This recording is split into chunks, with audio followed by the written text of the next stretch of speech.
Hello, dear reader. How's your day going so far? What time is it where you are right now? I'm always curious where in the world our stories are being read. Whether you're enjoying this over morning coffee in New York during an afternoon break in London, or as an evening read in Sydney. Wherever you are, thank you for joining us on another journey through history with Timeless Tales. If you enjoy this story of power, faith and betrayal from medieval England, please consider subscribing to Timeless Tales for more historical narratives that bring the past vividly to life. Now, let us travel back to the 12th century, to cold stone walls and the deadly clash between church and crown. Canterbury, December the 29th, 1170. Thomas Becket knelt alone before the altar of St. Benedict in Canterbury Cathedral, his prayer beads clicking softly through weathered fingers. Outside, winter darkness had descended early, bringing with it a bitter cold that penetrated even the thick stone walls of God's house. The cathedral was eerily quiet, save for the distant chanting of monks at vespers and the occasional gust of wind that made the candles flicker, casting long shadows across the ancient floor. As Archbishop of Canterbury, Becket had grown accustomed to these solitary moments of reflection, cherishing them as respite from the storm that had become his life. Yet tonight, something felt different. A heaviness hung in the air, an unspoken premonition that caused his heart to beat faster beneath his woolen robes. "My lord," he whispered, "grant me the strength for what is to come." His thoughts drifted unwillingly to a time that seemed like another life, when he had been Chancellor of England and the King's most trusted friend. How different things had been then. How simple. London, 1154. "Thomas, for God's sake, drink up. The night is young and there are ladies waiting." King Henry II, not yet 30 but already the most powerful monarch in Christendom, slammed down his goblet and wiped wine from his reddish-gold beard. His eyes sparkled with a particular intensity that both charmed and intimidated those around him. Tall and broad-shouldered, the Plantagenet king dominated any room he entered through sheer force of personality as much as royal authority. Across the table, Thomas Becket, 15 years the king's senior, smiled indulgently. Refined where Henry was rough, calculating where Henry was impulsive, the Chancellor made a curious companion for the young king. Yet their friendship was the talk of the court. "Your Majesty thinks of nothing but pleasure," Becket replied, though he lifted his cup in acquiescence. "And you think of nothing but business," Henry retorted. "That's why we complement each other so well. I rule with my heart, you rule with your head." The great hall of Westminster Palace buzzed with life around them, nobles and ladies dancing, minstrels playing, servants rushing with platters of food and pitchers of wine, a celebration for Henry's latest victory over rebel barons in Normandy. "To England," Henry said, raising his goblet again, "and to the man who runs it while I'm away fighting." They drank together, and Becket felt that peculiar warmth that came not from the wine but from Henry's approval. The king leaned forward, lowering his voice. "I have plans, Thomas, grand plans. England will be a nation of law and order, not subject to the whims of local lords or," he paused meaningfully, "meddling bishops." "The church has its place, your Majesty," Becket said carefully. Henry waved his hand dismissively. "The church serves two masters, Rome and England. I intend to ensure it remembers which one feeds it." Becket nodded non-committally. As Chancellor, he had helped Henry assert royal authority over rebellious nobles, centralise justice, and fill the royal coffers. But the church remained a separate power, with its own courts and laws, a thorn in Henry's side. "I will need a new Archbishop of Canterbury soon," Henry said suddenly, eyeing his friend speculatively. "Old Theobald cannot last much longer." Becket stiffened slightly. "I'm sure your Majesty will find a suitable successor." Henry laughed, clapping Becket on the shoulder with enough force to make him wince. "Oh, I already have, old friend. When Theobald passes, the mitre is yours." "Mine?" Becket's carefully composed face betrayed genuine shock. "Your Majesty jests," I am no churchman. Precisely why you're perfect.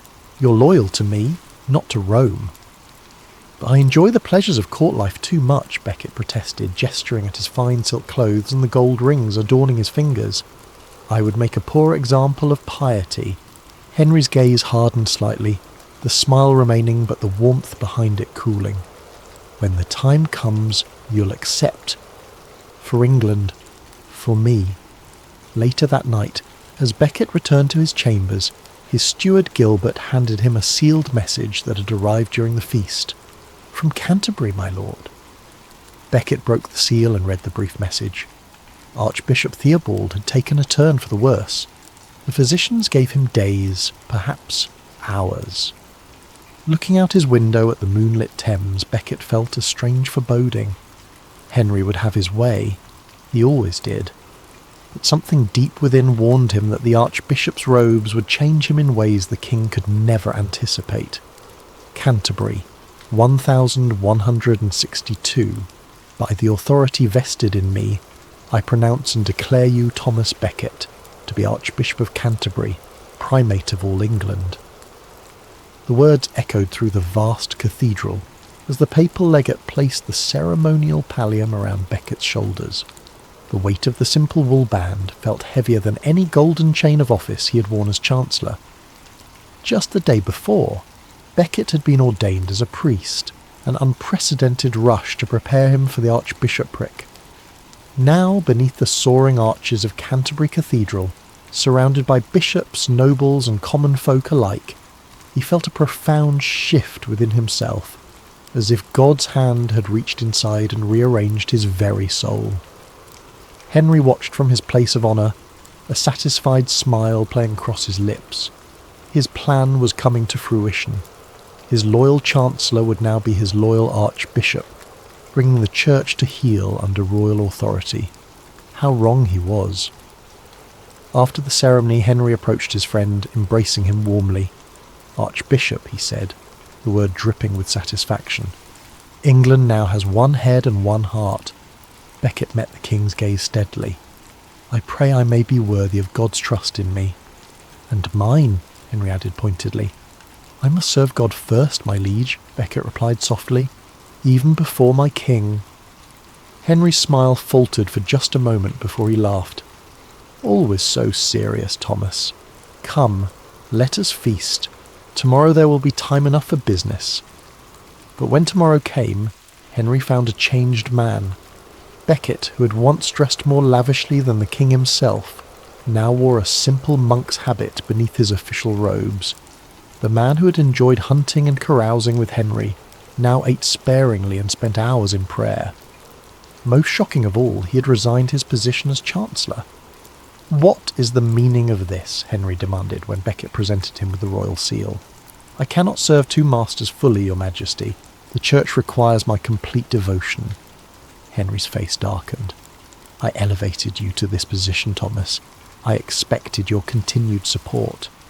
And you shall have it, my liege, in all things that do not conflict with my duty to God. They need not conflict if you don't wish them to, Henry said tightly. Becket's expression was serene but firm. I fear that is not for me to decide. That night, as Henry raged to his courtiers about ingratitude and betrayal, Bishop Gilbert Folliot, who had coveted the archbishopric for himself, offered a prophecy that would prove all too accurate. You have worked a miracle, sire, the bishop said. You have transformed a worldly man into a saint, and saints, I fear, make troublesome servants. Clarendon Palace, 1164. Sign it, Thomas. End this foolishness now. Henry's voice was dangerously quiet as he pointed to the parchment laid out on the great table. Around them, the assembled bishops and barons of England watched in tense silence, the crackling of the fire the only sound in the great hall of Clarendon Palace. The document before them, what would come to be known as the Constitutions of Clarendon, represented everything Henry had been working toward. Royal control over church courts, limitations on appeals to Rome, the requirement that church officials answer to royal justice for secular crimes. And Thomas Becket, Archbishop of Canterbury, stood alone in opposition. I cannot, Becket said simply. Cannot, Henry's voice rose sharply, or will not. Both, Your Majesty.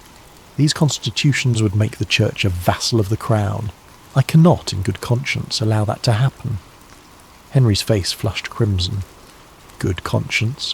Where was your good conscience when you were my Chancellor, enforcing these very same principles? I was wrong then, Becket admitted. God has shown me the error of those ways. A vein pulsed visibly at Henry's temple. God? Or ambition? Perhaps you fancy yourself a power to rival mine now, Thomas. I am but a servant of the true power, my liege. For a moment it seemed Henry might strike the Archbishop. Instead he turned to the other churchmen present. And the rest of you? Will you defy your king as well? One by one the bishops looked away, mumbled apologies, and stepped forward to sign the document. Only Becket remained unmoved. Henry smiled coldly. It seems God speaks differently to you than to your brothers, Thomas. The confrontation at Clarendon marked the point of no return. In the months that followed, Henry pursued his former friend with the full power of the crown, demanding exorbitant repayment of funds from Becket's time as Chancellor, subjecting him to humiliating trials, threatening imprisonment.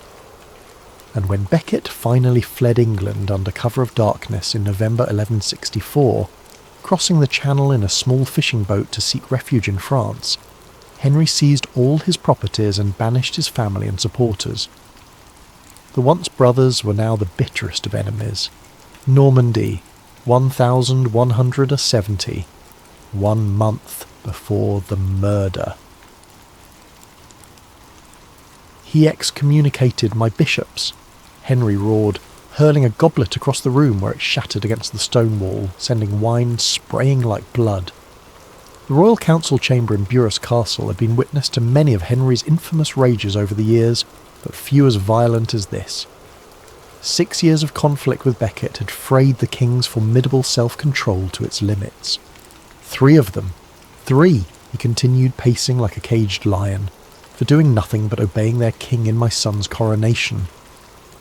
Baron Richard du Homay, one of Henry's oldest confidants, ventured a response.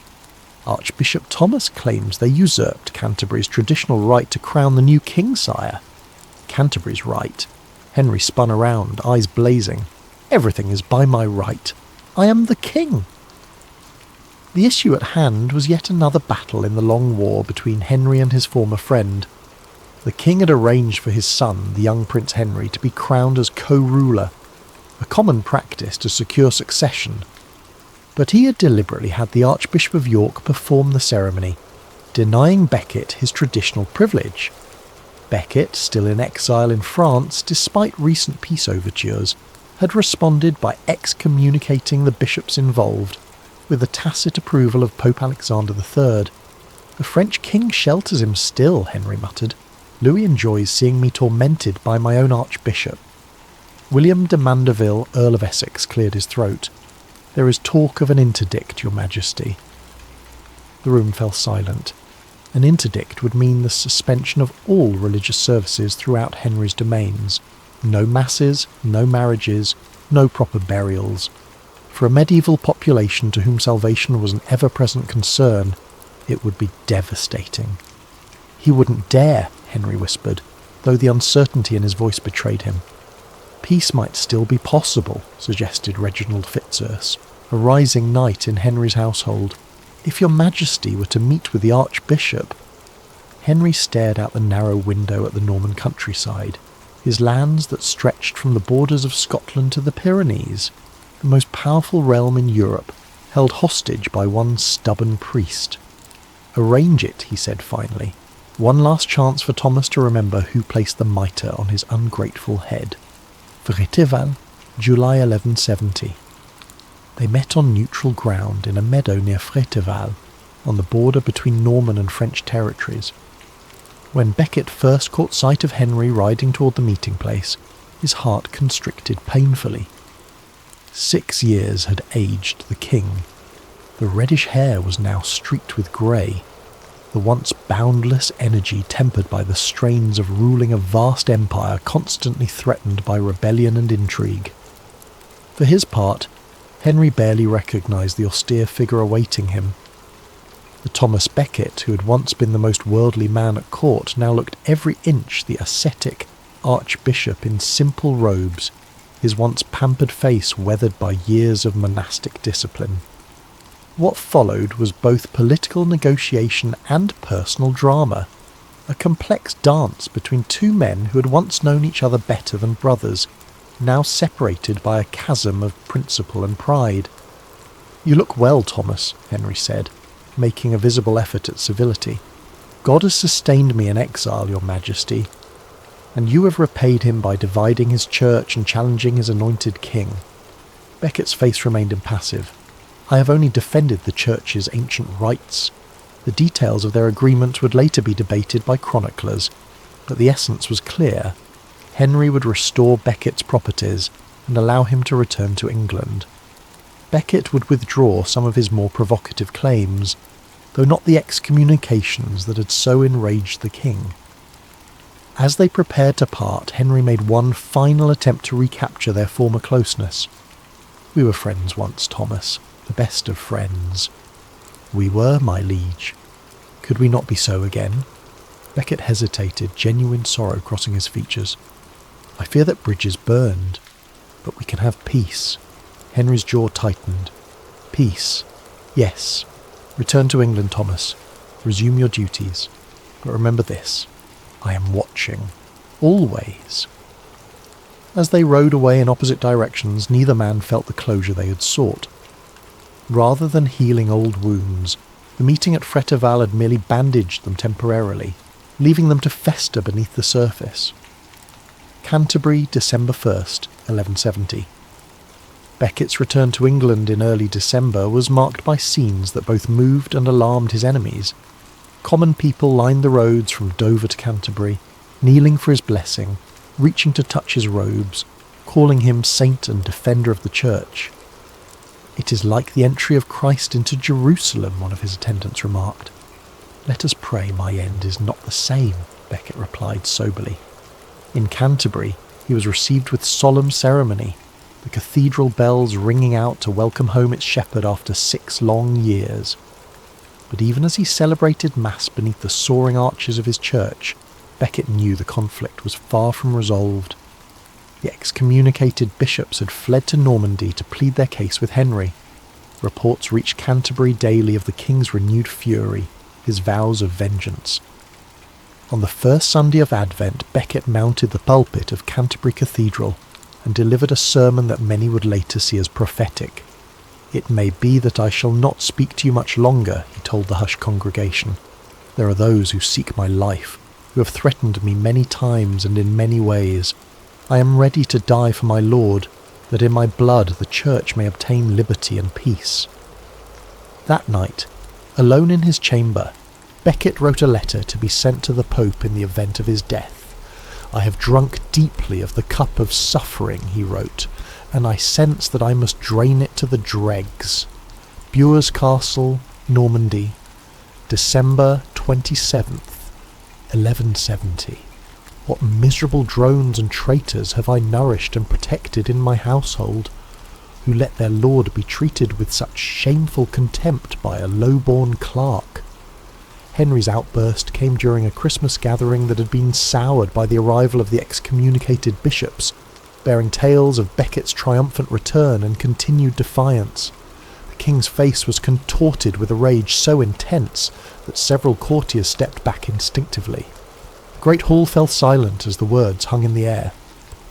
Henry's eyes swept the room, settling briefly on 4 knights who stood together near the hearth: Reginald Fitzurse, Hugh de Morville, William de Tracy, and Richard le Breton. All were men who had risen through loyal service to the crown, men who owed everything to Henry's favour. No direct order was given, no explicit instruction passed from king to knights, but when Henry stormed from the hall moments later, the 4 exchanged glances laden with unspoken understanding.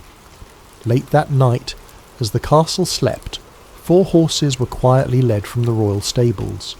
4 riders, armed and grim-faced, passed through the gates and turned toward the coast of Normandy, where ships waited to cross the wintry channel to England. Behind them, Henry tossed fitfully in his bed, his dreams haunted by the ghost of a friendship long dead. The English Channel, December the 28th, 1170. God's teeth, I've never seen such a crossing, William de Tracy gasped as another wave crashed over the bow of the small ship, drenching the already soaked nights. December storms made the Channel crossing treacherous in the best of times. Tonight, it seemed as if the very elements conspired against their journey. Wind howled through the rigging, rain lashed horizontally across the deck, and the sea heaved beneath them like a dying beast. Perhaps it's an omen, Hugh de Morville suggested, his normally stolid face betraying a flicker of uncertainty. Reginald Fitzurse, the unofficial leader of the group, fixed him with a hard stare. There's no turning back now. The King's honour demands action. Richard Le Breton, youngest of the four and most eager to prove himself, nodded fervently. The priest has defied the crown once too often. England cannot have two masters. Another wave struck, sending Le Breton sprawling across the deck. De Morville helped him up, asking quietly, "What exactly do we intend to do when we reach Canterbury?" Fitzurse looked each man in the eye before answering. "Whatever is necessary. The Archbishop must withdraw the excommunications and submit to royal authority, or face the consequences." "And if he refuses?" de Tracy asked. "Then God help him," Fitzurse replied, "for we shall not." Saltwood Castle, Kent, December 29th, 1170.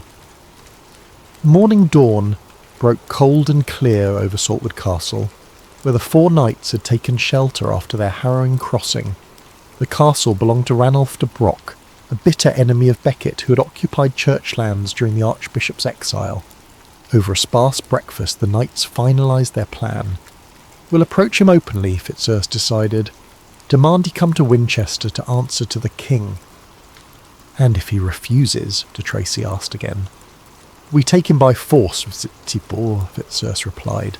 "The King wants him alive to stand trial for his treachery." Le Breton fingered the hilt of his sword. "And if he resists?" A heavy silence fell over the table. It was de Morville who finally spoke, his voice quiet but firm. "Let us pray it doesn't come to that." As they armed themselves and prepared to ride, de Broc provided a local guide who knew the fastest route to Canterbury and the layout of the cathedral precinct. "The Archbishop follows a strict schedule, but," de Broc told them, "Vespers at 4. He'll be in the cathedral then, with few guards nearby." Fitzurse nodded grimly. "Then that is when we shall deliver the King's justice." Canterbury, December 29th, 1170. Afternoon. Word travelled quickly through the streets of Canterbury. 4 knights of the royal household had arrived at the Archbishop's palace, demanding audience. Their manner was described as arrogant, their hands never far from their sword hilts. In his private chamber, Becket received the news with remarkable calm. "They are known to you, your grace," his clerk Alexander Llewellyn reported nervously. "Fitzurse, de Morville, de Tracy and Le Breton, all men close to the King." Becket closed the manuscript he had been studying, Augustine's City of God, and rose slowly. "I have been accepting them, or others like them," he said. "Show them into the hall. I will speak with them there." His steward, Edward Grimm, grasped his arm. "Your Grace, perhaps it would be wiser to avoid them. There is still time to seek sanctuary in the cathedral." Becket smiled sadly. "I have fled once before, Edward. I shall not run again." The meeting in the hall was tense from the first moment. The knights refused to show the customary deference to Becket's office, keeping their hats on and their expressions hostile. "We bring commands from the King," Fitzurse announced without preamble. "You're to come with us to Winchester to answer for your treasonous actions." Becket regarded them coolly. "What actions would those be, Sir Reginald?" "You know well enough. The excommunication of loyal bishops, the undermining of royal authority, the stirring of rebellion among the common people." "I have done none of these things," Becket replied. "I have merely defended the Church against those who would make it a servant of the crown." De Tracy stepped forward aggressively. "Will you come to Winchester or not, priest?" Becket stood his ground. "I am going nowhere. If the king wishes to speak with me, he knows where I am to be found." "This is your final chance," Fitzurse warned. "Come willingly, or we shall take you by force." Becket's gaze never wavered. "No man shall lay hands on the Archbishop of Canterbury with impunity. I answer to God and the Pope, not to armed men in a king's hall." For a moment it seemed violence might erupt then and there, but Fitzurse, aware of the many witnesses present, signalled a retreat. "You have made your choice," he said darkly. "We shall return." As the knight stormed out, Becket's attendants rushed to him, faces pale with fear. "They mean to harm you, your grace," Grim insisted. "You must take refuge in the cathedral. They would not dare violate sanctuary."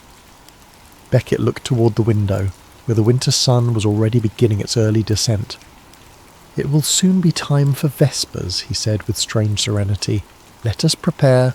Outside Canterbury Cathedral, December 29th, 1170, late afternoon. The four knights hadn't gone far.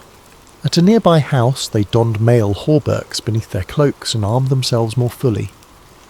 A small group of soldiers from the royal garrison joined them, though accounts would later differ as to whether these men knew the knight's true purpose. In the gathering dusk, with the cathedral bells beginning to toll for vespers, they returned, no longer emissaries but executioners. Inside the Archbishop's palace, panic spread as servants spotted the armed men approaching the cathedral. Several monks rushed to Becket, who was preparing to enter the church. "Your Grace! They come with weapons drawn! We must bar the doors!" Becket paused, then shook his head. "The house of God is not a fortress. Open the doors! I will not have this holy place besieged because of me." His chaplain tried one last time. "My lord, they mean to kill you." Becket's face showed fear at last, but also resolve. "Then I shall meet my Maker doing my duty. All my life I have been a coward, John. Perhaps in death I can find the courage that eluded me in life." With that he turned and proceeded toward the cathedral, his cross-bearer leading the way. Canterbury Cathedral, December 29th, 1170, twilight. The winter day was fading fast as Thomas Becket entered the vast, shadowy interior of Canterbury Cathedral. Behind him came a small procession of monks and cathedral staff, their worried murmurs echoing in the sacred space. Most of the monks had already gathered in the choir for vespers, their voices rising in the ancient chants of the evening office. Becket moved with measured steps through the nave, past the towering stone pillars that rose like ancient trees to support the vaulted ceiling. Candles flickered in wall sconces and hanging lamps, creating pools of golden light amid deepening shadows. He had almost reached the steps leading to the choir when the great west doors burst open with a crash that silenced the chanting. Framed in the doorway stood four armed figures, their mail glinting dully in the candlelight. "Where is Thomas Becket, traitor to the king?" Fitzurse's voice rang through the cathedral. A monk near the door stepped forward bravely. "There is no traitor here, only the Archbishop of Canterbury." Le Breton shoved the monk aside roughly. Then, spotting Becket near the choir steps, the knights advanced, swords half drawn. The few monks who had remained in the nave now fled toward the choir, some calling out warnings, others seeking hiding places among the side chapels. Only Edward Grim, Becket's faithful steward, remained at his side. "To the altar, your Grey," Grim urged. "They would not dare strike you there," but Becket stood his ground. "I am here," he called to the approaching knights. "What do you want of me?" Fitzurse reached him first, grasping his vestments. "Your life, unless you submit to the king's will immediately." "I am ready to die for my lord," Becket replied, pulling free from Fitzurse's grip. "But in God's name, do not harm any of these others." De Tracy moved forward menacingly. "Absolve the bishops you have excommunicated, now." "I cannot go against what the Pope has approved," Becket said firmly. "Then you are a dead man," de Morville growled. What happened next would be recounted in chronicles, depicted in art and retold in whispers throughout Christendom for centuries to come. The 4 knights, whether acting on impulse or according to a plan conceived in Normandy's shadows, drew their swords fully. Fitzurse struck first, a glancing blow to Becket's head that knocked off his cap. The Archbishop raised his hands, not in defence but in prayer. "Into thy hands, O Lord," he began. De Tracy's blade interrupted the prayer, slicing deeply into Becket's head. Grim, in a desperate attempt to protect his master, raised his arm and received a wound that nearly severed it. Becket fell to his knees, blood streaming down his face. Still conscious, he murmured, "For the name of Jesus and the protection of the Church, I am ready to embrace death." The next blows came in quick succession. The Breton's sword struck with such force that it severed the top of Becket's skull and shattered against the stone floor. De Morville and Fitzurse followed with additional strikes. The final, most gruesome act came when an unnamed knight, some chronicles suggest it was Hugh MacClurk, who had accompanied the 4, placed his foot on the Archbishop's neck and scooped out his brains with the point of his sword, scattering them across the cathedral floor. "This one won't get up again," he allegedly said. "Let's be away." The entire attack had taken less than a minute. In its wake, Canterbury Cathedral fell into an unnatural silence, broken only by the soft sound of blood dripping onto stone. Then, as the knights fled into the gathering darkness outside, a single monk began to wail, a keening sound of grief and horror that was soon joined by others, until the cathedral filled with lamentation. Thomas Becket, once Chancellor of England and friend to a king, lay dead before the altar, his blood staining the sacred stones of the church he had died to defend. Canterbury Cathedral, December 29th, 1170. Night hours later, the cathedral remained a scene of horror and reverence. Word had spread through Canterbury like wildfire. The Archbishop had been murdered in his own church by the King's Knights. Common people gathered outside the cathedral gates, their crying and prayers creating a constant background to the more solemn proceedings within. Inside, the monks had recovered from their initial shock and now moved with purposeful grief. They had carefully lifted Becket's mutilated body, carrying it deeper into the cathedral to prepare it for burial. As they removed his outer garments, they made a discovery that would add to the emerging legend. Beneath his fine ecclesiastical robes, the Archbishop wore a hair shirt crawling with lice and vermin, a secret instrument of self-mortification that had been his constant companion since taking holy orders. "All these years," whispered Brother John of Salisbury, one of Becket's closest confidants, "he suffered in silence." The monks washed the body with reverence, trying to make sense of the savagery they had witnessed. Brother Gervase, the cathedral chronicler, broke down weeping as he collected some of the scattered brain matter and blood in a basin. "This is sacred," he choked out. "This is the blood of a martyr." Already, even in these first hours, the transformation had begun. From murdered archbishop to holy martyr. In death, Thomas Becket would wield more influence over king and kingdom than he ever had in life. Outside in the darkness, the 4 knights rode hard for Saltwood Castle, then on to Knaresborough in Yorkshire, a royal stronghold where they hoped to find protection. Their hands were still stained with blood, their souls marked forever by an act that would echo through history. Behind them, they left a king who would soon learn the terrible consequences of unchecked anger, a church that had found its most powerful symbol of resistance to secular authority, and a murdered priest whose spilled blood would change the course of medieval history. Argentan, Normandy, January 1171. The news reached Henry II on New Year's Day, as he held court at his castle in Argentan. A breathless messenger delivered the tidings that would forever alter the king's reign and legacy. "The Archbishop is dead, your Majesty, murdered in his own cathedral." The crowded hall fell instantly silent. All eyes turned to Henry, whose face drained of colour. "By whose hand?" he demanded, though some would later claim he already knew the answer. "4 knights, sire, Fitzurse, de Morville, de Tracy, and Le Breton." Henry stood motionless for a long moment.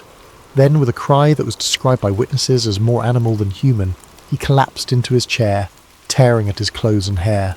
"No, no, no," he moaned. "Thomas, Thomas, what have they done? What have I done?" For 3 days, the most powerful man in Europe was shut himself away, refusing food and company, merging only to attend Mass.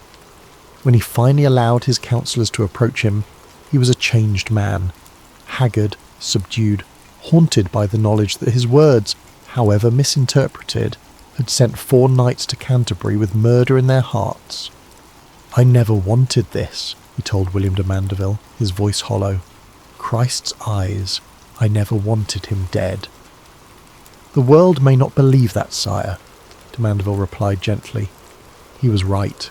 Even as Henry grappled with his own guilt, accusations were flying across Europe.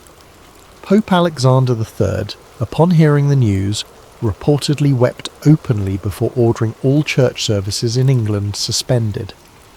King Louis VII of France, Henry's lifelong rival, loudly proclaimed that not since the crucifixion of Christ has such a crime been committed. Most damning of all were the letters arriving from Rome, threatening Henry with excommunication, the very fate that had befallen the bishops whose cause the murdered archbishop had championed. "They call him St. Thomas already," de Mandeville reported. "The monks say his blood works miracles. Pilgrims are flocking to Canterbury." Henry stared into the fire, seeing in its flames the face of the man who had once been his dearest friend. "And what of the knights, he asked. "In hiding at Knaresborough, awaiting your Majesty's instructions." "Let them rot," Henry spat. "They have destroyed themselves and nearly destroyed me." Canterbury, March 1171. Spring came early to Canterbury that year, as if nature itself hastened to bring new life to a place marked by death. Within the cathedral, a strange transformation had occurred. The spot where Becket fell had become the holiest ground in England, roped off and guarded day and night by monks who collected the pilgrims' offerings that poured in from across the country. The first miracles were reported within weeks of the murder. A blind man regaining his sight after touching a cloth soaked in Becket's blood. A crippled woman able to walk after spending a night in prayer at his tomb.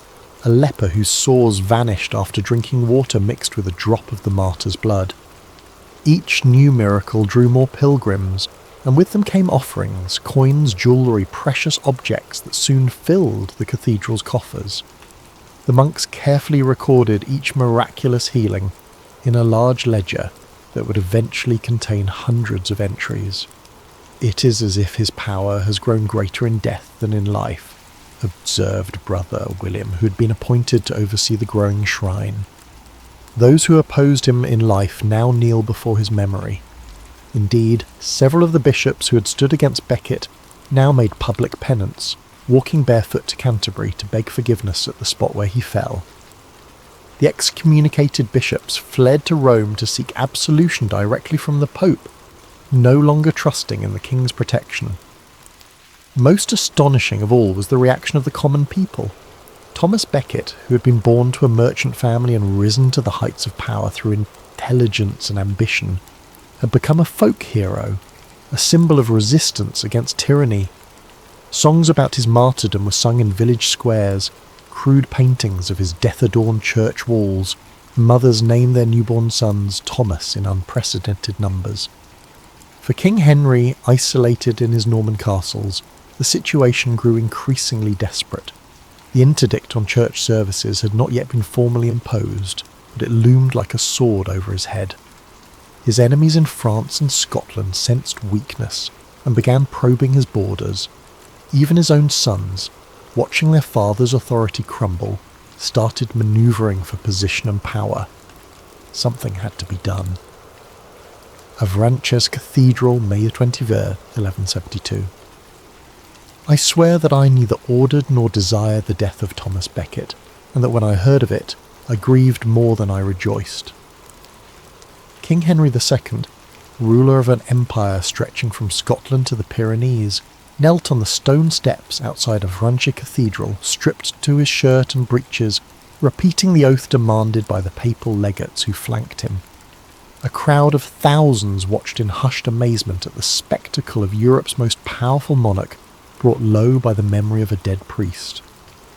"I further swear," Henry continued, his voice carrying clearly across the cathedral square, "that I will maintain 200 knights in the Holy Land for a year, that I will take the cross and go on crusade for 3 years unless the Pope grants me dispensation, that I will not hinder appeals to Rome in ecclesiastical cases, and that I will restore all properties and rights of the Church of Canterbury as they were before Thomas Becket's exile." The terms of Henry's reconciliation with the Church had been brutally severe, a public humiliation designed to demonstrate that no ruler, however mighty, stood above God's law. Yet Henry had agreed to everything, driven by political necessity and, some claimed, genuine remorse. As he rose after receiving absolution, Henry winced visibly. The previous night, in a private act of penance witnessed only by a few monks, he had submitted to a scourging, receiving lashes on his bare back from every bishop and abbot present. "Is it finished?" he asked Cardinal Albert, the Pope's representative, as they entered the cathedral for the formal ceremony that would lift the threat of excommunication. "The Church is satisfied," the Cardinal replied. "Whether God is satisfied, only he knows." Henry's jaw tightened momentarily before relaxing into a diplomatic smile. "Then let us pray that he is merciful to all sinners, especially kings." Canterbury Cathedral, July 12, 1174. The final act of Henry's penance came 2 years later, during the darkest period of his reign. His sons had rebelled against him, supported by his estranged wife Eleanor of Aquitaine and King Louis of France. Parts of England were in open revolt, and Scottish invaders had crossed the northern border. In this desperate hour, King Henry II returned to England and made a pilgrimage that would become as famous as Becket's murder itself. Leaving his horse at the outskirts of Canterbury, the king walked the final miles barefoot over rough roads, his bleeding feet marking each step toward reconciliation. Dressed in the simple woolen robe of a penitent, uncrowned and unadorned, he approached the cathedral that had witnessed history's turning point 4 years earlier. Inside, he made his way to Becket's tomb in the crypt, now adorned with offerings from across Christendom. There, Henry did what would have been unthinkable in life. He knelt before his former friend and adversary and submitted himself completely. The monks who witnessed it described how the king lay prostrate on the cold stone, weeping openly as the Bishop of London recited the ritual of absolution. Then, one by one, each monk present struck the king's shoulders with a ceremonial rod, 80 lashes in all, willingly received. Throughout the long night that followed, Henry remained at the tomb in prayer and contemplation. What thoughts passed between the living king and the dead archbishop none could say, but when dawn broke, messengers arrived with extraordinary news. The rebel forces had been decisively defeated at Alnwick, and the Scottish king captured on the very day Henry had begun his penance. "A miracle," the monks whispered. "St. Thomas has forgiven the king." Henry himself made no such claim, but as he rose stiffly from his night-long vigil, his expression was that of a man who had found, if not forgiveness, then at least a kind of peace. "In life we were divided," he reportedly murmured at the tomb before departing. "In death you have conquered." Canterbury, 1220, 50 years after his death. Thomas Becket's remains were moved from the crypt to a magnificent shrine in the newly rebuilt East End of Canterbury Cathedral. The translation ceremony, presided over by the Archbishop in the presence of the young King Henry III, marked the final elevation of Becket from murdered prelate to England's most beloved saint. The shrine itself was a wonder of medieval craftsmanship, adorned with gold, silver and precious stones, surrounded by stained glass windows depicting the life and death of the martyr. Above it hung the Becket's blood-stained vestments, preserved as sacred relics. Canterbury had been transformed. Once merely an important ecclesiastical centre, it was now the premier pilgrimage destination in northern Europe, rivaling Rome and Santiago de Compostela. The town itself had grown wealthy on the trade brought by pilgrims, with inns, souvenir shops and guide services flourishing in the narrow streets leading to the cathedral. Each year on December 29th, the feast day of St. Thomas, special services commemorated his martyrdom. The monks would chant the antiphon that had become associated with him. For the law of his goal he engaged in combat unto death. For the descendants of those involved in the murder, the legacy was more complex. The families of the four knights found themselves social outcasts tainted by association with an unforgivable crime. Legend claimed that the bloodline of each knight withered within a few generations, divine retribution for their sacrilege. As for the lineage of Henry II, the curse of Becket became a popular explanation for the misfortunes that plagued his sons. The early death of young Henry, the imprisonment of Richard the Lionheart, the disaster of King John's reign. When John's son Henry III proved especially devoted to Becket's cult, many saw it as an attempt to finally break the curse that had haunted the Plantagenet dynasty. Canterbury, 1538. The shrine of St. Thomas stood for over 300 years, growing ever more elaborate and wealthy. Countless pilgrims had worn smooth depressions in the stone steps leading to it with their knees. Countless prayers had been whispered in its shadow. Then came another Henry, the eighth of that name, with his break from Rome and dissolution of the monasteries. For this Tudor king, Becket represented everything he opposed: papal authority over national churches, clerical immunity from royal justice, the elevation of church law above the crowns. In a symbolic act that resonated with historical irony, Henry VIII ordered the complete destruction of Becket's shrine and the removal of his name from all service books.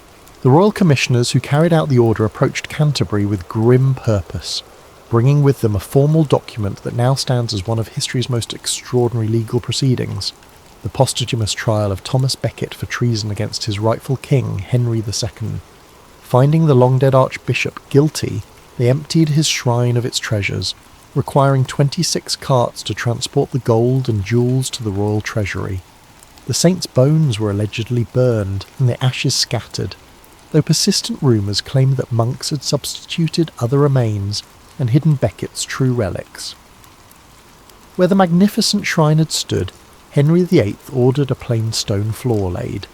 No marker was permitted, no acknowledgement that England's most famous saint had ever rested there. Yet even this second king could not entirely erase Becket's memory. The stained glass window survived, though damaged. The spot where he fell was still known, though no longer formally venerated, and in the cultural memory of England the story of the murder in the cathedral remained indelible, a caution against both royal overreach and clerical ambition.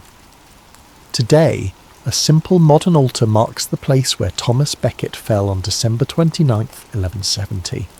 Above it hangs a striking modernist sculpture, a pair of intersecting swords representing the weapons that struck him down, with the broken tip of a sword symbolising the blade that shattered against the cathedral floor during the fatal assault. Nearby, a single candle burns continuously, the flame a living memorial to a man whose death changed the relationship between church and state in medieval Europe. Visitors speak in hushed tones here, as if the centuries-old bloodstain might still be visible on the worn stone floors. Historians still debate Becket's true character and motivations. Was he a principled defender of church independence or an obstinate troublemaker? Did he seek martyrdom or merely stand firm for his beliefs? Was his transformation from worldly chancellor to ascetic archbishop genuine conversion or calculated ambition? Henry II remains equally complex. A brilliant administrator who laid the foundations for English common law, he was also a man of ungovernable temper whose worst impulse led to his greatest regret. Did he truly desire Becket's death? Or was he merely a victim of his own incautious words? Perhaps most remarkable is how their personal drama, a friendship turned to enmity, a dispute over principle that ended in violence, came to symbolise the large conflicts of their age. In their individual story, medieval Europe confronted the essential questions that would shape civilization for centuries. Where does the authority of the state end and that of religion begin? What are the limits of power even for kings? What principles are worth dying for? Outside the cathedral, modern pilgrims still arrive daily, following the ancient pilgrimage routes immortalised in Chaucer's Canterbury Tales. They come not only from England, but from across the world, some religious, some historical enthusiasts, all drawn by the powerful story of what happened here nearly a millennium ago. For in the end, the murder in the cathedral transcended its immediate circumstances to become something universal, a story about power and principle, of friendship and betrayal, anger and remorse, violence and redemption. It reminds us that history is not merely a record of events, but a tapestry of human passions and choices whose consequences echo far beyond their time. On the spot where Thomas Becket fell, where his blood once stained the cathedral stones, visitors sometimes leave small offerings, a flower, a written prayer, a token of remembrance. And in that simple human gesture lies perhaps the most remarkable aspect of this ancient tragedy. Its ability to still move us, to still prompt reflection on the eternal questions of loyalty, conviction, and the price one might pay for standing firm in one's beliefs. As a medieval chronicler wrote in the years following the murder, they killed a man, they created a legend, and the blood never truly left the stones.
Hello, dear reader.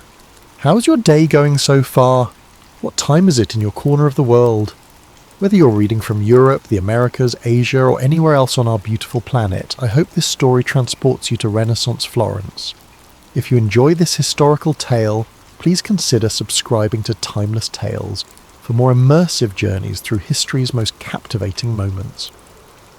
The bells of Florence rang out across the Arno Valley, their bronze voices carrying over red-tiled rooftops and marble palaces. It was spring of 1492, and the city glowed golden in the late afternoon sun.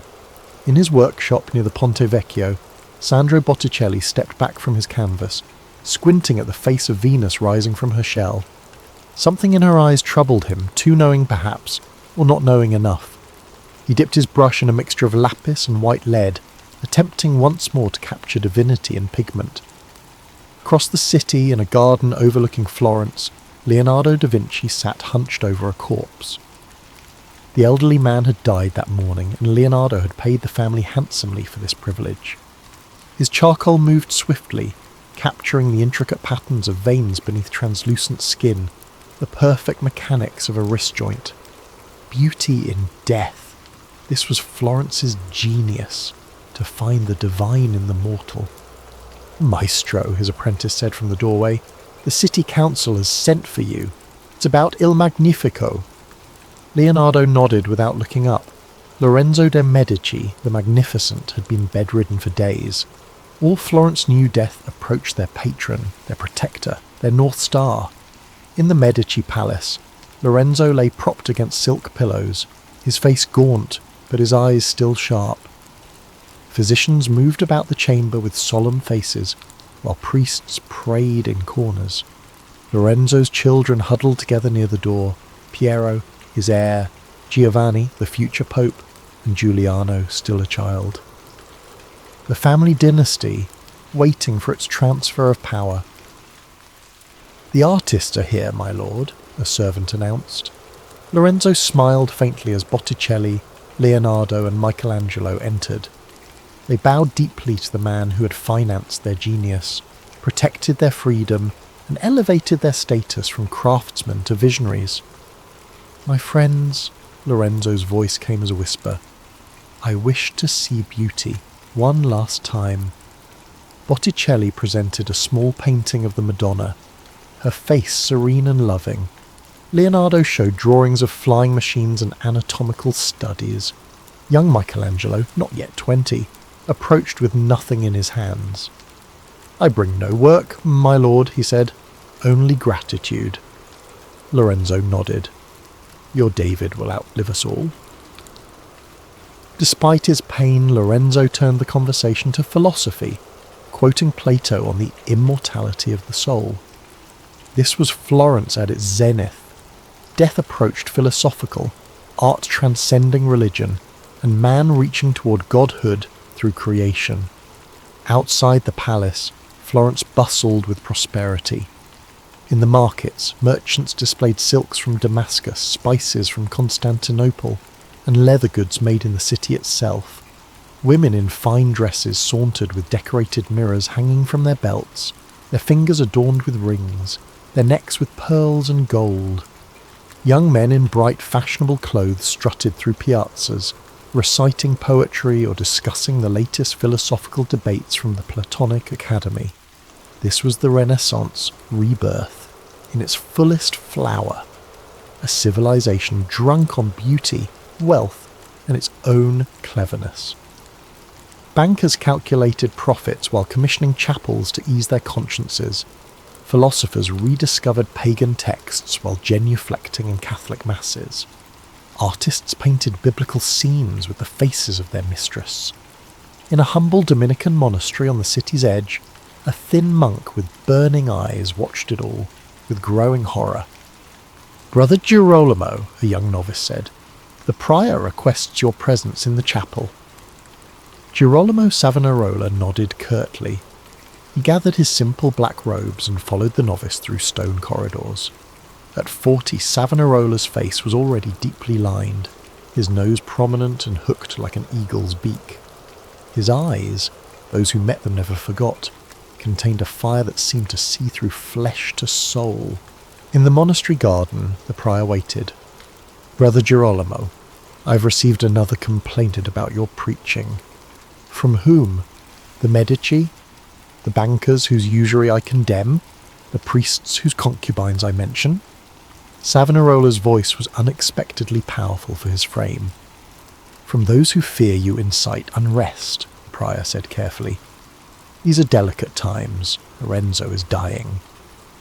"And Florence's soul dies with him," Savonarola replied. "Do you not see it, brother? The paganism disguised as enlightenment, Venus and Mars in our churches.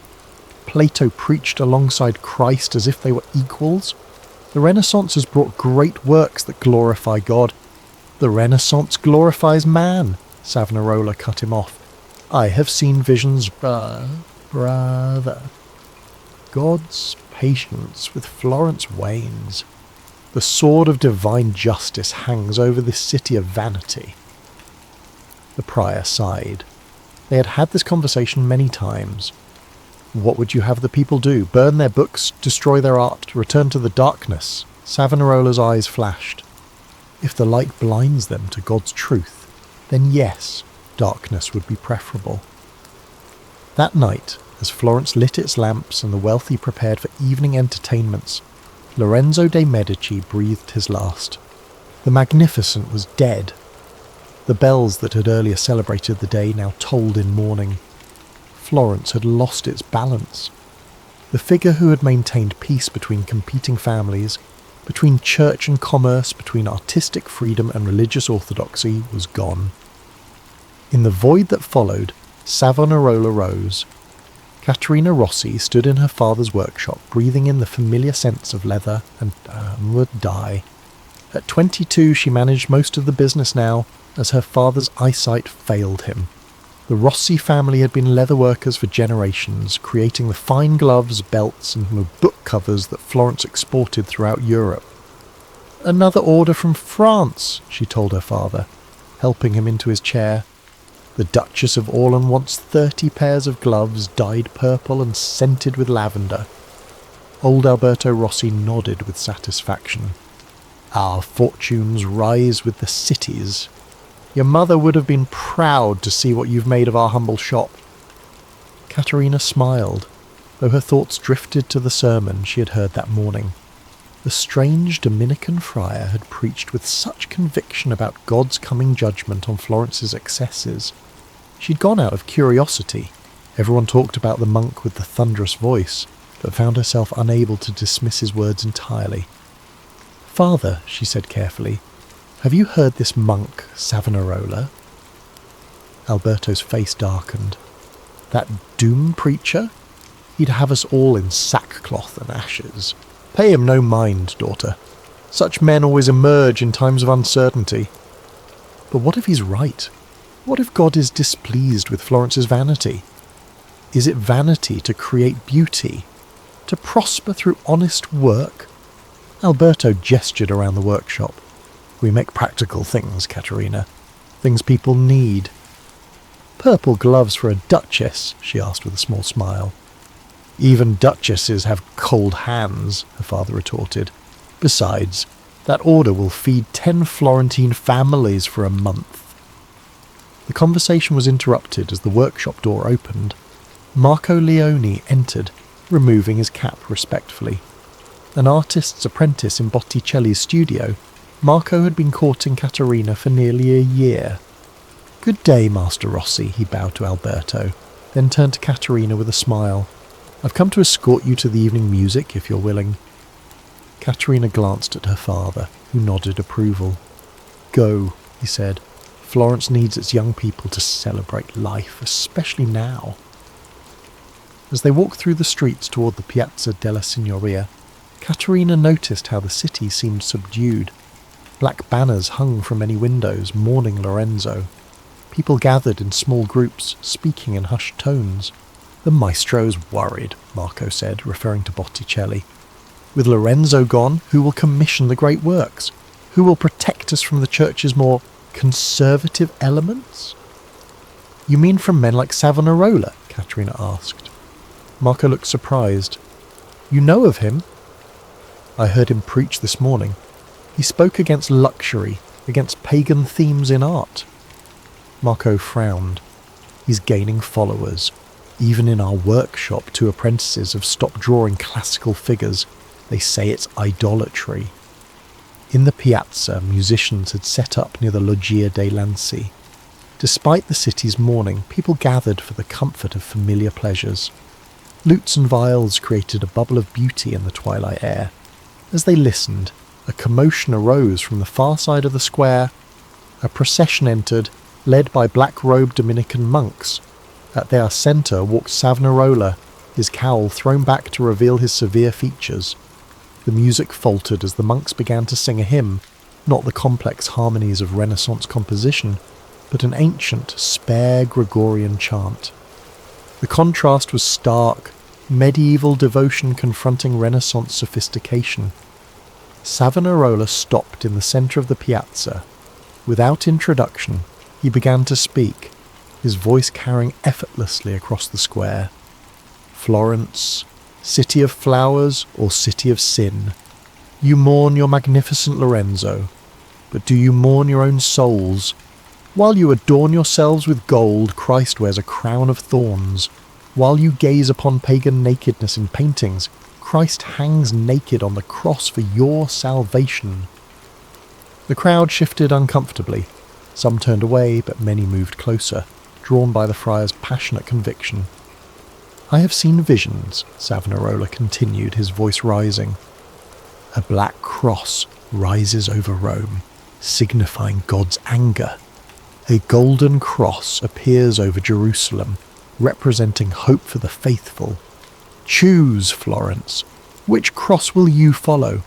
The darkness of worldly pleasure, or the light of holy sacrifice? Marco took Caterina's hand. Let's go somewhere else. But Caterina found herself unable to move, transfixed by the monk's intensity. Something in his certainty called to a doubt within her own heart. Had Florence's beauty become decadence? Had art's celebration of the human form crossed into idolatry? I have seen the sword of God. Savonarola raised his arms to the darkening sky. It hangs over this city, ready to fall. Repent, Florence. Cast away your vanities before they drag you into hellfire. As night fell completely, torches illuminated the piazza. Their light caught the tears on Savonarola's face. He wept as he condemned, loved as he threatened. This paradox gave his words a power that mere hectoring could never achieve. When the sermon ended, the crowd dispersed in silence. The musicians had long since packed away their instruments. He speaks as if he truly sees what others don't, Caterina said quietly as they walked home. Marco's face was troubled. That's what makes him dangerous. Over the next 2 years, Florence changed. Lorenzo's son, Piero de' Medici, proved a poor successor, lacking his father's diplomatic skill and cultural vision. The French king, Charles VIII, invaded Italy, and Piero's mishandling of the crisis led to the Medici family's expulsion from Florence. Into the power vacuum stepped Savonarola, whose prophecies of foreign invasion seemed fulfilled by the French army. Though he held no official political position, his moral authority transformed him into Florence's de facto ruler. He advocated for a popular government, a republic guided by God's law as interpreted through his visions. In Botticelli's workshop, the changes were evident. The master himself, once the painter of the Birth of Venus and Primavera, now focused almost exclusively on religious themes. His brushwork remained exquisite, but the joyous celebration of beauty had been replaced by austere devotion. Marco found himself torn. As an artist, he cherished the Renaissance ideals of humanism and classical beauty, but as a Florentine citizen in increasingly fanatic times, he felt the pressure to conform. The maestro burned some of his earlier sketches yesterday, Marco told Caterina, as they walked along the Arno River one winter afternoon in 1496. Studies of nude figures from mythology. Caterina gasped. He destroyed his own work. Marco nodded grimly. He said they were occasions of sin. He kicked a stone into the water. This isn't the Florence I apprenticed in. Art should elevate the soul through beauty, not terrify it with judgment. Caterina's own business had suffered as well. The export of luxury goods had declined sharply under Savonarola's influence. Simple, unadorned leather was still in demand, but the decorative work that showed Florentine craftsmanship at its finest, the gold-stamped book covers, the embroidered gloves, the jewel-studded belts, these were now denounced as vanities. Father is worried we'll have to dismiss half our workers by spring, she said. People still need leather goods, but none dare display wealth openly anymore. They stopped at the point where the river widened. The setting sun turned the water to bronze, the same colour as the great Ghiberti doors of the baptistery that Michelangelo had called the Gates of Paradise. Will you attend the carnival festivities next month? Marco asked suddenly. Caterina looked surprised. Will there be any? I thought Savonarola had forbidden such pagan celebrations. That's just it. Marco lowered his voice, though no one was near. He's not forbidding it. He's transforming it. Instead of the usual masks and dancing, he's organising what he calls bonfire of the vanities. People are meant to throw luxuries, artworks, anything he deems occasions of sin into a great fire in the piazza. And you want to attend this purge? Caterina asked incredulously. I want to witness it, Marco said.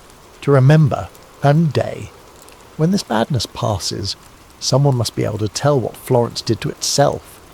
Caterina touched his face gently. Be careful, my love. These are dangerous times to be an observer rather than a believer. In his sparse cell at the monastery of San Marco, Girolamo Savonarola knelt in prayer. The stone floor had worn smooth beneath his knees over the years, polished by faith and fear. Outside, Florence slept uneasily beneath winter stars, a city transformed by his vision, or so he believed. Lord, he whispered, give me strength for what must be done. The purification is not complete. 2 years had passed since Lorenzo's death, since the Medici expulsion, since his ascendancy. 2 years of preaching against wealth, against sensuality and art, against corruption in the church itself. 2 years of gathering followers, his piagnoni or weepers, who patrolled Florence's streets, monitoring behaviour, reporting transgressions. Many had embraced his vision of a New Jerusalem, a Florence purified of worldliness. Children especially had responded to his call, forming brigades that went door to door, collecting vanities for destruction. Young boys who once would have been apprenticed to artists or bankers now trained as moral soldiers in Savonarola's army of righteousness. Not everyone approved. The wealthy merchants saw their profits diminish as luxury trades suffered.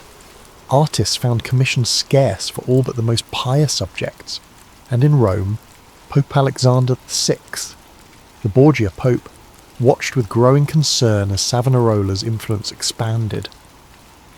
A knock at his cell door interrupted Savonarola's prayers. "Enter," he called. Fra Domenico, his most loyal follower, stepped inside. "Brother Girolamo, the preparations for the carnival are complete. The platform has been built in the piazza." Savonarola nodded. "Good. This carnival will honour God, not mock him. No more pagan revelry in Christian Florence." "There is other news," Fra Domenico said hesitantly. "Another letter has arrived from Rome. The Pope demands you cease preaching and come to Rome to explain yourself." Savonarola's thin lips tightened. Alexander Borgia is no true pope. He bought the papal throne with Spanish gold and sleeps with courtesans in the Vatican itself. I answer to a higher authority. "Brother, the people fear excommunication." "Let them fear God more." Savonarola rose from his knees. "The church needs reform from root to branch. If this puts me at odds with Rome, so be it." Fra Domenico looked troubled. "There are rumours that some Franciscans challenge your revelations. Brother Mariano has offered to submit himself to trial by fire to prove you false." "Theatrical tricks," Savonarola dismissed the challenge. "God reveals truth through prophecy and its fulfilment, not through circus spectacles." Yet as Fra Domenico left, Savonarola returned to his prie-dieu with a heavier heart than he would admit. Doubt, the eternal shadow of the prophet, whispered at the edges of his conviction. Were his visions truly divine? Was Florence truly transforming into the New Jerusalem he envisioned, or was he merely replacing one form of corruption with another? He shook his head violently as if to dislodge such thoughts. "Get thee behind me!" he muttered. Outside his window, dawn began to break over Florence. The city that had once been the crown jewel of the Renaissance now stood at a crossroads of its own making. Alessandro di Mariano di Vanni Filippetti, known to the world as Sandro Botticelli, stood in his workshop contemplating the unfinished painting before him. Once his brush had flowed with sensuous lines, creating Venus rising from the sea foam, the three Graces dancing in diaphanous gowns, nymphs and satyrs celebrating spring's return. Now he painted the crucifixion, again. At 52, Botticelli found himself increasingly drawn to Savonarola's vision of art as a vehicle for devotion rather than delight. The monk's condemnation of pagan themes had struck a chord within him, a latent guilt over having used his God-given talent to celebrate worldly beauty rather than divine truth. Master, His apprentice Marco approached cautiously. "The pigments you requested have arrived." Botticelli nodded without turning. "Mix the ultramarine for Christ's robe, sparingly. It costs more than gold." Marco began grinding the precious lapis lazuli stone. "Will you attend the bonfire tomorrow?" he asked, trying to sound casual. Now Botticelli turned, his expression unreadable. "Brother Girolamo has asked me to attend. He says my presence will encourage others." "And will you contribute anything to the flames?" The master's eyes returned to his painting. "What we sacrifice matters less than that we are willing to sacrifice." Marco's hand stilled over the mortar and pestle. "Master, your paintings have brought beauty into the world. They elevate the soul, or trap it in materiality," Botticelli cut him off. "I have painted too many Venuses, too many pagan fables. Perhaps Brother Girolamo is right. Perhaps such images do lead the weak astray. But your gift, my gift, comes from God and should glorify him alone." Botticelli's tone softened as he looked at his troubled apprentice. "You're young, Marco. You haven't yet felt the weight of mortality pressing on your soul, demanding an accounting of your life's work." That evening, Marco sought out Caterina. He found her in the family workshop, carefully packing away their finest leather goods, not for a customer, but for safekeeping. "Father believes this madness must pass eventually," she explained, wrapping a jewelled book cover in linen. "When it does, people will want beautiful things again."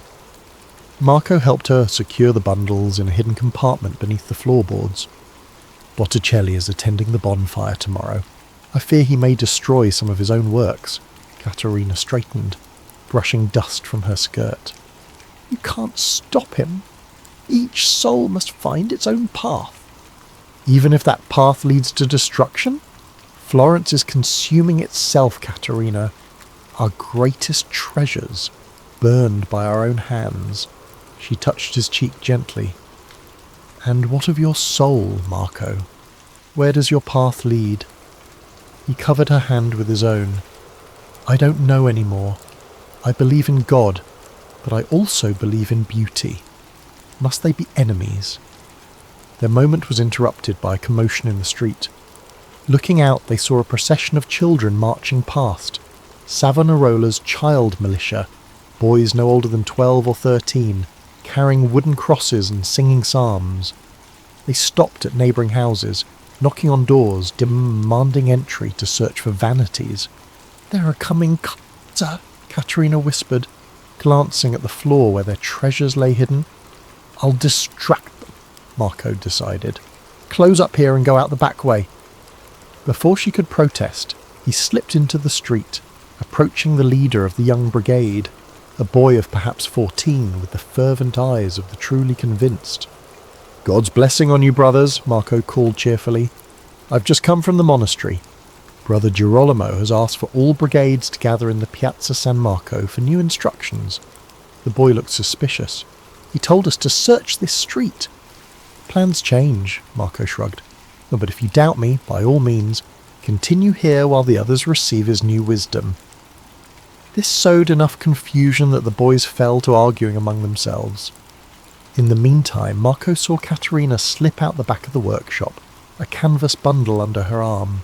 Later they met at his small lodgings near the cathedral. "That was foolish," she scolded. "What if they had questioned you further?" "Then I would have been arrested for obstruction, not heresy," he replied, helping her conceal the bundle beneath his bed. The smaller sin. They stood close in the cramped room, the tension of the moment binding them. Without planning it, they found themselves in an embrace, her head against his chest, his chin resting on her hair. "Marry me," he said suddenly. "Whatever comes tomorrow or after, let's face it, together." She looked up, surprised not by the proposal but by its timing. "You choose now, with the city tearing itself apart." "Especially now," he said. "Love is an act of faith, Caterina. Faith in the future.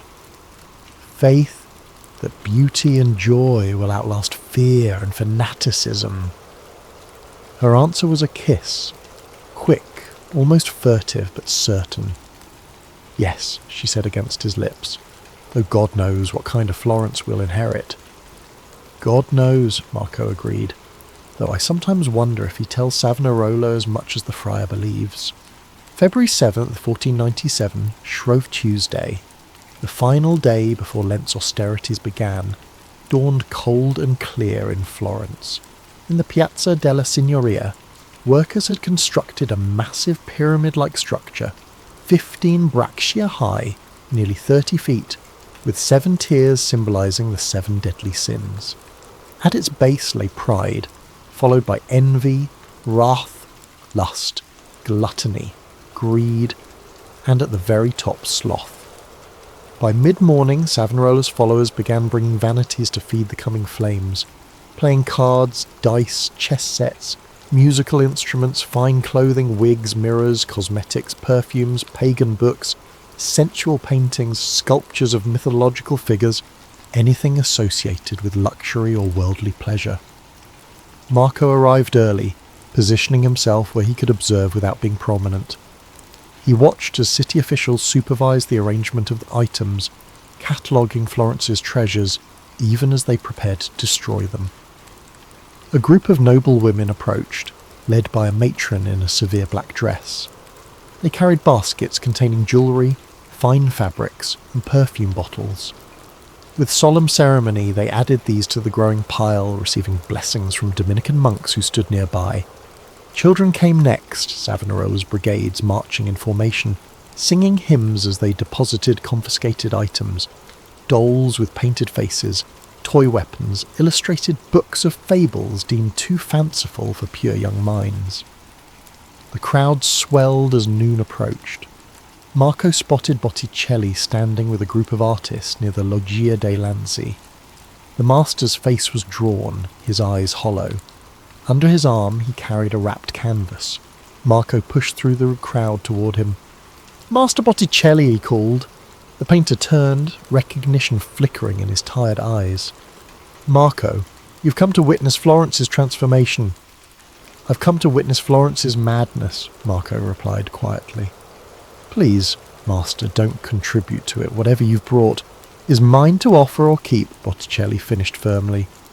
"You've been a good apprentice, Marco, but some journeys the soul must make alone."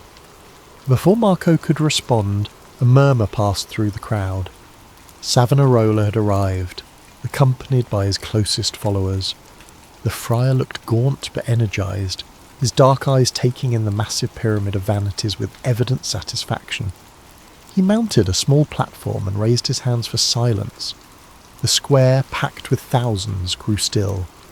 "Florence," his powerful voice carried to every corner of the piazza, "today you stand at the threshold of salvation. For too long this city has worshipped false idols, beauty without purpose, art without devotion, and pleasure without godliness. Today we cleanse ourselves." A cheer rose from his supporters. Others watched in uneasy silence.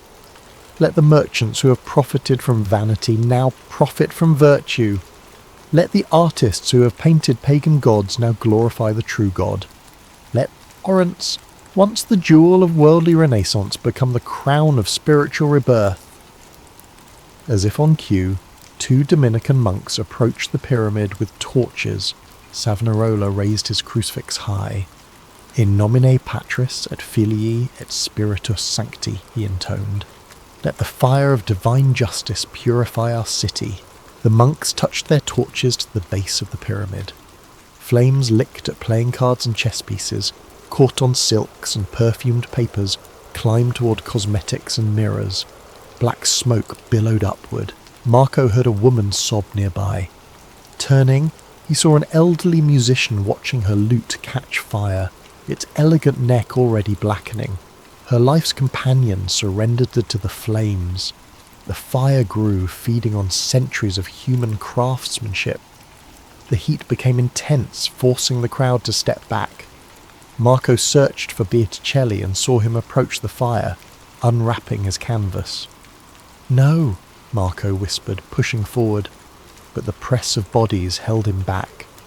Botticelli stood at the edge of the flames, holding what appeared to be a small painting, not one of his major works perhaps, but one of his hand nonetheless. For a moment he hesitated, looking into the painted eyes one last time. Then Savonarola was beside him, a hand on his shoulder, leaning to whisper in his ear. Whatever was said, it resolved the painter's hesitation. With a visible sigh, Botticelli cast the painting onto the fire. A cheer rose from the zealots in the crowd. Florence's most celebrated living artist had sacrificed his own work to the cause. If Botticelli could burn beauty, who could justify clinging to lesser treasures? The example sparked a frenzy. People rushed forward with additional offerings: fine shoes, decorated manuscripts, small sculptures. The pyramid, already ablaze, could scarcely accommodate more. But still they came, caught in collective madness. Through the chaos, Marco spotted Caterina across the square. Their eyes met over the sea of fervent faces, over the smoke of burning beauty. In that moment, they were islands of sanity in an ocean of zealotry, clinging to a shared understanding that this day would mark Florence forever. As evening fell, the fire reached its peak. Against the darkening sky, flames shot 30 feet high, casting a hellish glow over the faces of the watchers. The heat melted gold from picture frames, shattered glass mirrors, reduced priceless manuscripts to ash. The smell was acrid, burning hair from wigs, melting wax, scorching leather, and beneath it all, the sweet sickly odour of incinerating pigments, many containing mercury, arsenic and lead. Savonarola watched with evident satisfaction, his gaunt face illuminated by the flames. This was his vision manifest. Florence purging itself of worldly attachments, embracing the austere path to salvation. In the fire's roar he heard divine approval. Not everyone shared his interpretation. At the edge of the square, foreign merchants and ambassadors observed with calculation in their eyes, assessing Florence's self-inflicted wound. Representatives from Venice, Genoa and Milan, rival city-states that had watched Florence's artistic dominance with envy, now witnessed its voluntary abdication from cultural leadership. The Pope's representative took careful note of who participated most enthusiastically. Alexander VI had not forgotten Savonarola's insults, his calls for church reform, his defiance of papal authority. The bonfire was more than cultural destruction. It was political rebellion draped in religious fervour. As the flames began to subside, leaving a mountain of embers and ash in the heart of Florence, the crowd slowly dispersed. Some walked away with the light step of the unburdened, believing they had sacrificed mere objects to save their immortal souls. Others moved heavily, already feeling the weight of regret for irreplaceable treasures surrendered to mob hysteria. Marco searched through the dispersing crowd until he found Caterina. Wordlessly they embraced, holding each other, while the last flames flickered and died behind them. "It's done," she whispered. "Florence has burned its heart." "Not all of it," Marco replied. "Not yours and mine, not what we've hidden away. Someday this will pass." They made their way through darkened streets, past shuttered workshops and so quiet homes. The smell of smoke followed them, inescapable. It clung to their clothing, their hair, seeming to penetrate the very stones of Florence. At her father's house, Caterina paused before entering. "What happens now? Will one bonfire satisfy him?" Marco looked back toward the distant glow still visible above the rooftops. "I fear this is only the beginning." For a time it seemed Savonarola's vision of a purified Florence might endure. His followers, the Piagnoni, controlled the city government. His sermons drew ever larger crowds. His moral reforms became city ordinances, laws against gambling, prostitution, public drunkenness, immodest dress, and usury. The city that had been the epicenter of Renaissance splendor now embraced austerity. Artists who had once depicted Greek gods and goddesses now confined themselves to biblical subjects. Workshops that had produced luxury goods now created simple functional items. Scholars who had celebrated classical literature now focused exclusively on scripture and church fathers. In his monastery cell, Savonarola should have rejoiced in this transformation. Instead, he found himself increasingly plagued by doubt and external pressure. Pope Alexander VI, furious at Savonarola's continued defiance, excommunicated him in May 1497, forbidding him to preach and threatening to place all Florence under interdict, a punishment that would deny the sacraments to every citizen. Political winds shifted as well. The French king, whose invasion Savonarola had correctly prophesied, withdrew from Italy. Without this external threat, Florentines began questioning the need for such extreme moral vigilance. Merchants, suffering from economic decline as luxury trades collapsed, grew restless under Savonarola's restrictions. Perhaps most damaging, the promised divine interventions, God's reward for Florence's purification, failed to materialize. No miraculous prosperity replaced worldly trade. No divine protection shielded the city from political pressures. The New Jerusalem remained stubbornly human, with all the associated failings. Fra Domenico found Savonarola praying in the monastery garden one April morning in 1498, 14 months after the Great Bonfire. "Brother Girolamo," he said urgently, "there's trouble in the city. The Signoria has called for a trial by fire." Savonarola looked up, his face even more gaunt than before. Months of fasting and night vigils had reduced him to a living skeleton. "Explain." "A Franciscan friar has challenged your prophecies," Fra Domenico continued. "He says if you are truly God's messenger, God will protect you or one of your followers from being burned. The Signoria has approved the test." "Theatrics," Savonarola dismissed it. "God does not perform on demand like a street conjurer." "The people expect it," Fra Domenico pressed. "If you refuse, they'll say you fear the outcome." "And if I accept, I tempt God," Savonarola countered. "There is no winning in this challenge." Yet he understood the precariousness of his position. Power built on prophetic authority could vanish like morning mist when prophecies failed to manifest. "I will not go myself," Savonarola decided.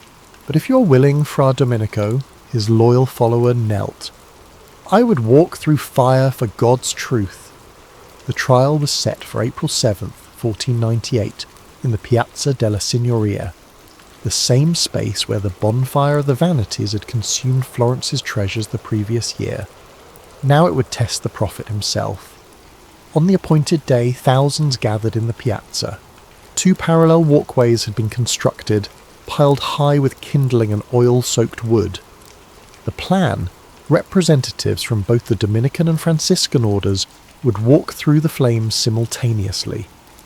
Whoever emerged unburned would prove their cause divinely favoured. Marco and Caterina stood among the crowd, their engagement now public, their wedding planned for summer, if Florence survived its current madness. "This is barbaric," Caterina whispered, as officials inspected the wood piles. "It's the logical conclusion of Savonarola's Florence," Marco replied grimly. "When beauty and reason are cast aside, only spectacle remains." The crowd grew restless as the morning lengthened into afternoon with no sign of fire. Arguments broke out between Dominicans and Franciscans over procedural details. Could Fra Domenico carry a crucifix through the flames? Must he remove his robes first, as potentially treated with fire-resistant substances? Rain clouds gathered overhead, as if heaven itself hesitated to witness such a test. Finally, as evening approached with no resolution, the Signoria cancelled the trial. The crowd's disappointment turned to anger. Some blamed Savonarola for the delay, seeing cowardice where once they had seen conviction. That night, the city erupted. Opponents of Savonarola's rule, long silent through fear, took to the streets chanting "Abbasso il frate," "Down with the friar." They marched on the monastery of San Marco, where Savonarola and his followers had barricaded themselves. "They're coming for him," Marco told Caterina as they heard the mob approaching their quarter. "The fever has broken." "And will a new madness replace it?" she asked. The siege of San Marco lasted through the night.